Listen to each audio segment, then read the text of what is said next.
Dobrodošli nazaj v oddaji ta teden, to je rubrika Vis-a-vis, z menoj pa nocoj, kaj naj rečem, človek, ki poje, človek, ki igra kitaro in človek, ki razveseljuje. Omar Naber, dobrodošel, a sem rekel prav? Si povedal prav in najlepša hvala za tako lepo napoved. To bi bila napoved, za katero bi si jaz želel v življenju, da bi ljudje... Okay. Pa nisem nikoli se kitare naučil, nikoli nisem pel. Dobro, pojem časem. Oziroma, ljudje mi povejo, da sem pel. Ja, zastopam, ampak ne morem verjeti, da ti ne znaš kitare, ne. Ne, kitare pa res ne. Res ne? Mislim, glede na to, da si glasbeni genij, to si priznajmo, ne? Sem bil prepričan, da vsaj... res ne? Ne, kitare pa nisem nikoli... Godala, mogoče bi znal na čelo, kaj zaigrati, na kontrabas, na inštrumente, ki jih nisem nikoli... Ampak kitare pa ne. Pa všeč mi je, kako je ta intervju začel tako, da ti intervjujaš mene. Zastopam, ja. Ker nadaljuj. Sem prepričan, da ti kitara ne bi delala čisto nobenih težav, še posebej glede na to, da se v bistvu na klasične instrumente dobro spoznaš. A si eden teh ljudi, ki pravi, da si s kitaro največji car od vseh glasbenikov? Ne, jaz ne bi rekel.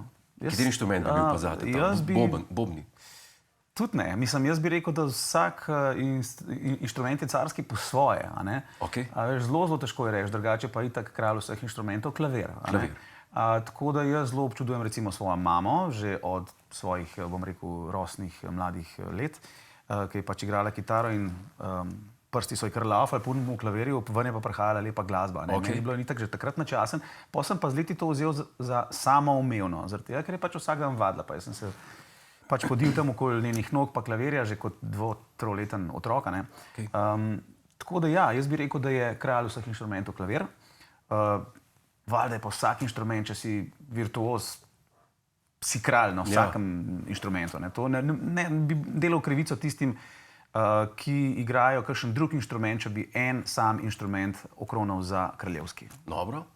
Kako je pa možno, oziroma kako to, da se je pri tebi zgodilo, glede na to, da si že zelo zgodaj začel ukvarjati z glasbo, da te pa ni, recimo, zapeljalo v klasične vode, ker nekdo, ki se zelo zgodaj začne ukvarjati z glasbo, velikokrat pristane v klasični glasbi, recimo. Bom rekel tako, na moje delovanje oziroma ustvarjanje je absolutno zelo veliko vplivala klasična glasba zaradi igranja moje mame. To je bil zelo verjetno tudi največji vpliv glasbeni na moje ustvarjanje, tudi seveda pol v kasnejših letih vse ti ostane, iz otroških let, prav do enih 6-7 let se pa je največ naučiš in jaz sem vsak dan poslušal klavir. Je bila pa tukaj napaka, ker je klavir začela učiti mene moja mama. In valjda mama nima avtoritete in ki mi je rekla, ne Omar, to je narobe, tam z unim prstom, pa je mi trikrat rekla, sem se začel metati po tleh, sem rekel, ne bom, ne. Tukaj je bil problem in potem sem nekako klavir zaradi tega opustil, sem pa še zmer hodil k pevskim zborom, še zmer sem se glasbeno udejstvoval, rad sem pel. Mama mi je rekla, da sem ful rad že pel, ker sem bil čist majhen, ker sem bil dojenček, je rekla, ti sploh nisi jokal. Ti si pel, ne. A veš, jaz v smislu, da ne vem, jaz sem se nekako uspaval, ne s petjem, ampak s proizvajanjem zvoka iz svojih glasilk, ne. In enkrat je moja mama rekla mojemu fotru, ker sem bil čist majhen, ker sem bil še dojenček in sta me poslušala v drugi sobi, pa je mama rekla očetu, a slišiš? Posluš to. Jaz ti povem, tale bo ziher pevc. Moj oče se takrat je začel smejati, ne? Ampak je imela moja mama prav. Ampak kako pa to, da je pol toliko časa minil, preden si rekel, jaz bom pa naredil svojo kariero profesionalno glasbeno, ker vmes si bi študiral več stvari različnih, če se ne motim. Mislim, do odločitve, do determinacije absolutno, da se bom jaz začel ukvarjati z glasbo in da bom samo glasbenik, je prešlo pred mojo srednjo šolo. Ja, to je bilo, po mojem sem bil star 15 let. Ja, se pravi, tik preden sem šel v srednjo šolo, jaz sem takrat prvič v življenju slišal za glasbeno skupino Green Day in meni se je odprl nov svet. Do takrat je bil Michael Jackson, pa Dolg Nič, pa potem mogoče še kakšne Madone, pa Tine Turner, to, kaj je bilo pač takrat popularen pred Backstreet Boys. Potem so prišli še Backstreet Boys in pa tako naprej, pa so prišli pa Green Day. Takrat sem jih prvič slišal in za te najbolj znane komade, She, Basket Case, When I Come Around in meni se je nov svet odprl. In takrat sem se odločil, jaz hočem samo to delati, nič drugega. In to je bilo na morju. Sem prišel domov, sem se usedel za klavir in sem začel iskati te harmonije, kako oni to delajo. Pa jaz sploh nisem znal kitare, ker sem se že odločil, da bom igral električno kitaro in imel svoj band. Ampak jaz se nisem odločil, da bom kitarist ali pa pevec ali pa da bom pisal svoje komade, zaradi tega, da bom slaven ali pa da je to pač nekaj, kar mi ustreza. Ampak sem rekel, jaz se bom s tem izražal. Okay. Moje življenje bo s tem dobilo nek smisel. Namen, ne smisel, namen. Ne? Okay. Tako da, ja, to, da sem se začel z muziko ukvarjati, je bil predvsem osnovni razlog je bil to, da bom jaz pisal svoje komade. Ne zato, da bom znan, ne zato, da bom slaven, ne zato, da bom jaz faca na odru. Ne, to, da bom jaz pisal svoje komade in jaz se bom skozi to izražal. Ne? In to mi je nekako potem z leti tudi uspelo. Se pravi, profesionalno si pa začel, se pravi, da si nehal vse ostalo delati, kar si delal v življenju, pri kolikih letih? Da sem vse ostalo pustil, je bilo pri 22 letih ali 23. Okay. Ampak v bistvu je bilo tako, ne. Jaz sem se takrat prijavil na Bitko talentov in so mi frendi pač to nekako odsvetovali, da ne, da jaz že itak imam content. Jaz tega ne rabiš. V bistvu tega ne rabim, ampak sem se potem nekako odločil, da vseeno ima nek smisel, ker je že nekaj časa trajalo, preden se je pač karkoli zgodilo, in potem sem šel na Bitko talentov in sem tam zmagal. In kot nagrado sem dobil nastop na EMI in sem seveda zaradi takratne podpore občinstva seveda tudi zmagal na EMI in sem šel na Eurosong in tik predtem sem izdal tudi ploščo, ki je bila takrat najbolj uspešna in predvajana v celi Sloveniji. Ne. Zelo hiter preboj je bil. Ne. Ampak tudi zaradi tega, ker sem v bistvu skozi po malem deloval tukaj, tam, levo, desno, gor, dol, naprej, nazaj. Veš, po kafičih, po lokalih, po klubih, tudi na kakšnem festivalu, na Roko Točto smo nastopali z bendom in tako naprej. Ljudje so že malo vedeli, kdo sem, potem se pa to sam vse skupaj nabral in suma sumarum, ne, Bitka talentov je potem naredila, aha, to je pa ki ga že poznamo, oziroma če ga še ne poznamo, je že izdelan. Ne? Imaš Eurosong v lepem spominu? Ja, v bistvu zelo. Kar pa ne pomeni, da je bilo to po pričakovanjih, preden sem prvič v življenju stopil na tisto oder. Ne? Kaj to pomeni? To pomeni, da je v bistvu to čist nekaj drugega, kot je v pričakovanjih ljudi oziroma izvajalcev, preden stopijo tja na odra. Ne? To je v bistvu, bom rekel, na nek način en tak mehurček, ujet sam vase, ki je v bistvu ogromen in ljudi to zanima na polno, ampak v bistvu se mi pa zdi, da kljub temu, da je to taka milijonska produkcija, ljudi že zelo dolga leta tega festivala ne jemljajo tako resno, kot recimo do leta 2000. Recimo, ne? Do takrat smo vsi komi čakali na te komade, ne? In je bil vsebina raznih držav je bila res, res močna. Ne? Si slišal, ne vem, leta 1994, 93, 95, ko sem še otrok, ne? Ja. Smo začeli gledati in smo komi čakali. In to ni bilo samo ritual, Eurosong je, ampak ne, ko mi čakamo dobre komade.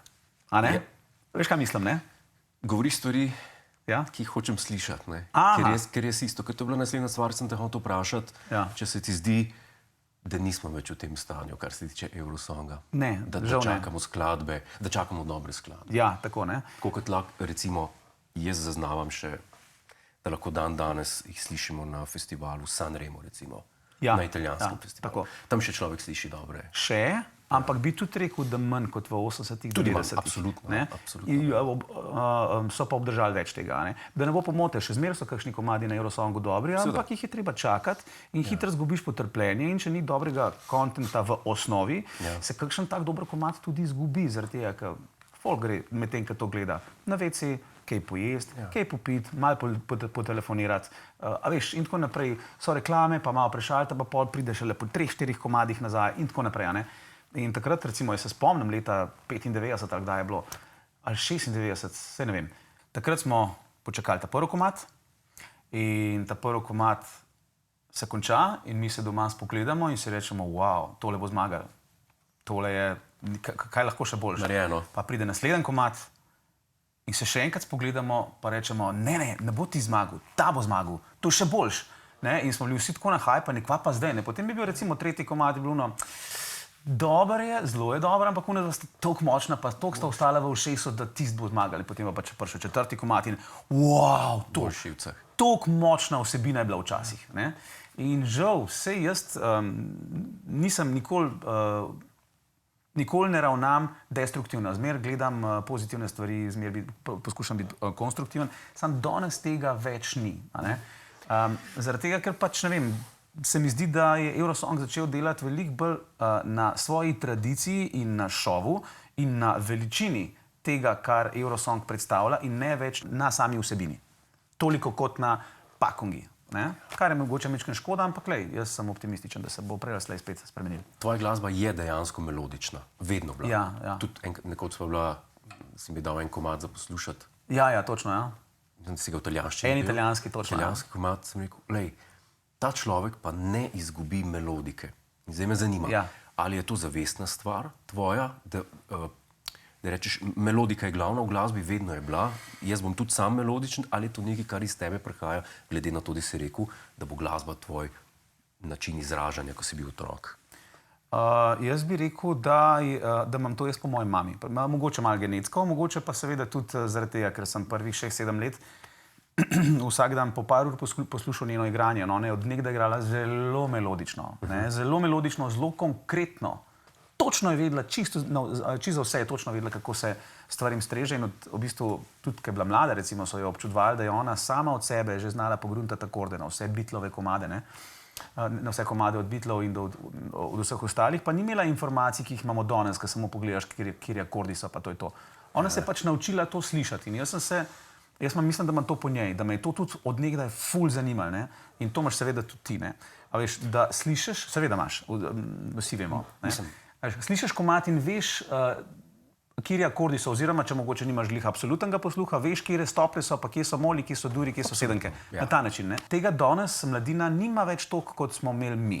Zaradi tega, ker imajo dostop do vseh informacij, ki jih takrat mi nismo imeli in smo zaradi tega bili primorani se to naučiti pač na pamet. Danes so tehnike igranja klavirja, učenja igranja klavirja preko iPadov, pa preko klaviatur, ki se obarvajo. Si ne predstavljam dejansko, ker mi diši po instant spet. Zelo je olajšano. Ljudje hočejo instant zadeve. Hitrejši je pa lažje. Hitrejši pa lažji, ampak če ti nimaš za seboj, tako kot si imel ti, leta in leta, soočenje z glasbo, poslušanje glasbe, petja in tako naprej. In jaz sem se tudi v bistvu zastrupil s tem. Tudi to je bilo, A veš, jaz sem v bistvu vsak komad, ki sem ga slišal na radijskih postajah ali pa kjerkoli, prva stvar je bila poslušanje akordov. In tako, ko sem slišal neko novo barvo, sem rekel, čak, kva pa je zdaj to? In takoj laufati domov in takoj odkriti. Ja, recimo, jaz sem imel eno tako zelo močno razodetje, po moje pa enih 16 letih, ko je prišel tisti komad od Spice Girls, Too Much is Bad Enough. Ne vem, kako se imenuje. Too much of something is bad enough. In jaz nisem najdel tistega akorda. Na noben način sem mislil, moli pa duri, pa moli, pa to je to. Mogoče kdaj une sedmica, wow, pa gis, pa ha, pa potem še D, mol pa dur, to je bilo vse. In pol pa tisto, ki si mogel sam en ton spremeniti. Se pravi, G, C, E, pa potem si spremenil v Too much of something is bad enough v gis C, E. Če me razumeš. Se pravi, in to je moja mama mogla meni pokazati, ker sem zgubil živce in mi je sama pokazala in takrat sem videl, wow, koliko moja mami zna, koliko ona to razume. In jaz sem bil pa zastrupljen s tem. To je v bistvu dobra stvar, ker sem se ogromno naučil. Samo ustvarjaj melodiko še naprej. Bom. Tega nam manjka v času elektronske produkcije. To bi se strinjal, in tako dalje. Zanima me, ali ti je v življenju dejstvo, da si se rodil v zelo majhni, 2-milijonski državi, ki se po dobrih 30 letih še vedno išče, kljub temu, da ji zavida cela Evropa, štel kot sebi plus ali minus? Ker enim se zdi, da je to dobro, enim se pa zdi, da je to slabo. Eni talenti so preveliki za tako majhen trg. Kako si ti gledal na to dejstvo? Kako doživljaš, ko veš, da na nek način imaš lokalne publike lahko kvečem 2 milijona ljudi, kar je relativno malo. Jaz zase mislim, da je, pa ne samo zase, jaz mislim, da za vsakega Slovenca je v bistvu v resnici, kljub temu, da se za marsikoga to zdi samoumevno, mislim, da je v resnici to blagoslov, da si rojen v Sloveniji. Imaš gore, imaš morje, imaš Italijo, imaš Hrvaško, imaš cel Balkan, imaš Avstrijo, Nemčijo, vse. A veš, mi smo v bistvu na en način v središču sveta. A veš, nad nami je germanski svet, levo je latinski svet, od spod je slovanski svet in desno je ogrski svet. Pa ti si v centru sveta, s tem, da imaš morje, s tem, da imaš gore. 1 uro stran, če si recimo iz Ljubljane in okolica. Ne? Ja. In imaš vse na dlani, pač v roku 1 ure si kjer češ. Pa tudi vreme imamo dobro, hrano imamo dobro, vodo imamo čisto, kaj bi pa še radi. Ja. Po drugi strani pa tako, kot si rekel, jaz sem bil star 17-18, ko sem videl, koliko je to težko. Koliko je težko najti člane, dobre bobnare, dobre basiste, ljudi, ki bi razumeli glasbo, to, kar razumeš ti, ljudje, ki bi ti v bistvu pomagali rast v bendovskem smislu. In jaz sem ful časa porabil, da sem najdel ta pravo ekipo, zaradi tega, ker nas je pač malo. Še posebej v tistih letih, se pravi, to je bilo 20 let nazaj, ko še ni bilo interneta, ni bilo dostopa teh informacij in nisi ti najdel kar tako, mimogrede, basista, ki je slišal komad, pa je začel zraven igrati. Ja. Takrat, če si imel kakšnega basista, ki je recimo bil sposoben takoj začeti špilati zraven komada, ki ga je slišal, Ja. je bila njegova dodana vrednost to, da je naredil dobro linijo in aranžma. Okay. Ne? Po drugi strani imaš pa basiste, ki se morajo najprej v bistvu v resnici naučiti skladbo in to je že dovolj. Kar v bistvu v resnici ni dovolj. Ja. A ne? A veš, ni dosti, da sam bas tone postavlja. In to ti govorim za vse inštrumentaliste. Se pravi, moj glavni point je, 20 let nazaj, ko sem jaz v bistvu začenil, pa danes, to sta 2 različna svetova za glasbenike in to sta tudi 2 različna svetova recimo za poskus prodora na, bom rekel, svetovno oziroma širše tržišča. Ne? To sta 2 različna svetova. Okay. Včasih tako, danes je totalno drugače. Okay. Trenutno si imel po življenju na turbulentno obdobje, si se zelo spovedoval na svojih družbenih omrežjih in tako naprej in tako dalje. Si zdaj te stvari porihtal? Ja, mislim, jaz sem pač samo mogel pač nekako stvari povedati v svoj zagovor, zaradi tega, ker to, kar mi je bilo storjeno, je bilo zelo grdo, zelo podtalno, zelo zahrbtno. Nekaj je bilo vzeto izven konteksta. Ja, seveda. Ne? In potem je bilo še očitano, da to ni bilo vzeto ven iz konteksta, kar je absolutno pač laž. A ne? Tako da, kar se mene tiče, je to nekaj, kar me je, ne bom rekel očrnil, sploh me ni očrnil, ker v bistvu marsikomu se ta moja izjava, ki sem jo imel na račun pač gospodinjskih opravil in tako naprej, ni me očrnila, ampak me je osmešila. Ne? V bistvu izpadali tako, da jaz zdaj pričakujem, da me pa pride kdo k meni na obiska, ne? Da mi je dolžen to, da začne pucati. Jaz sem pa samo rekel, ne? To je bila ta kvazi kontroverzna izjava. Tako, ja. Jaz sem pa samo rekel, da pač mi veliko pomeni, če ženska pokaže, da je skrbna. To je bilo vse. A ne? Ampak, veš, sva malo padla v debato in jaz sem to mogoče povedal na način, da ga je on, pač dotična oseba, lahko vzela ven in predstavlja kot nekaj, da je mene osmešilo, očrnilo in seveda privleklo nazaj moje pretekle dogodke in to je bil pač seveda na koncu v resnici sploh namen.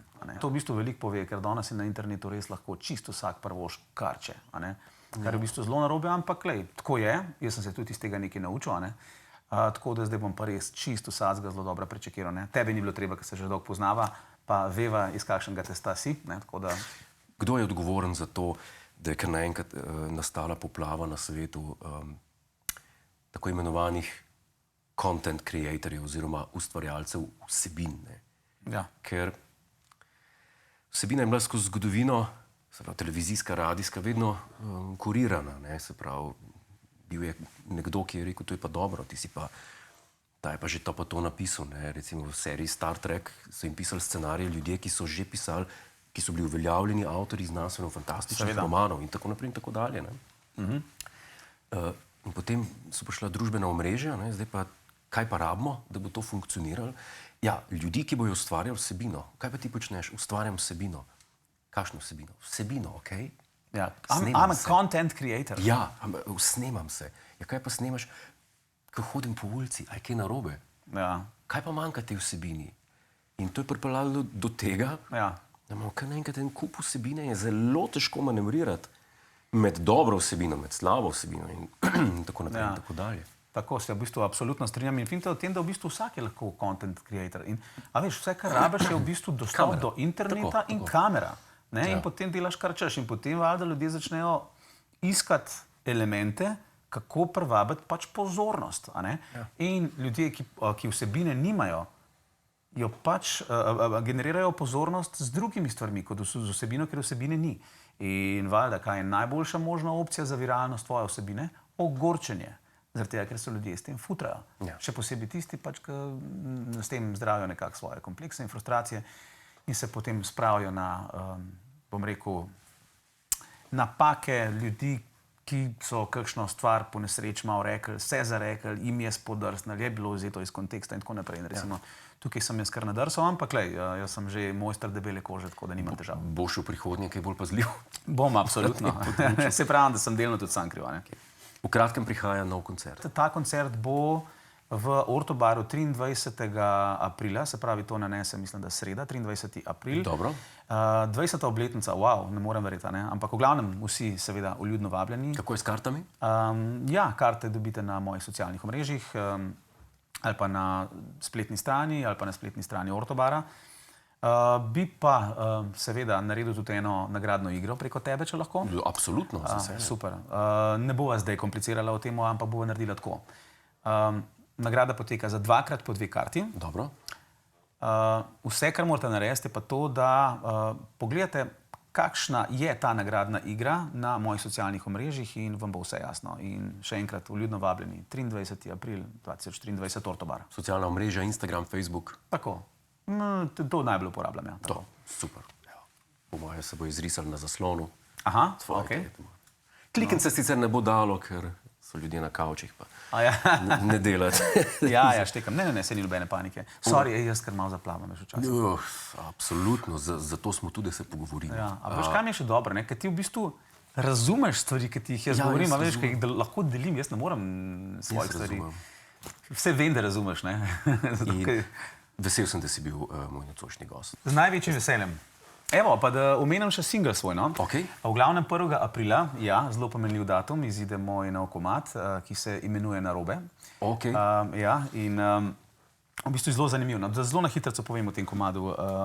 Ta komad je v bistvu nastal zaradi te turbulence, ki se mi je zgodila pred kratkim. Se pravi... Tok nov komad. Ja, tok nov komad. Okay. Ja. In v bistvu je finta v tem, da sem jaz sam oseb zaradi tega, kar se mi je zgodilo, na neki točki mislil, da je nekaj narobe z mano. Okay. Da jaz govorim v bistvu neumnosti, ampak pa sem ugotovil, da mi je bilo v bistvu servirano tako, da sem jaz mislil, da je z mano nekaj narobe. Zaradi tega se komad imenuje Narobe. Okay. In upam, da vam bo všeč 1. aprila na YouTubeu. Z veseljem prisluhnemo tudi temu. Me veseli. Omar, srečno. Hvala lepa. Hej, preden greš, klikni tukaj in se naroči na naš YouTube kanal, imamo pa tudi TikTok, Instagram in Facebook, tako da le urno.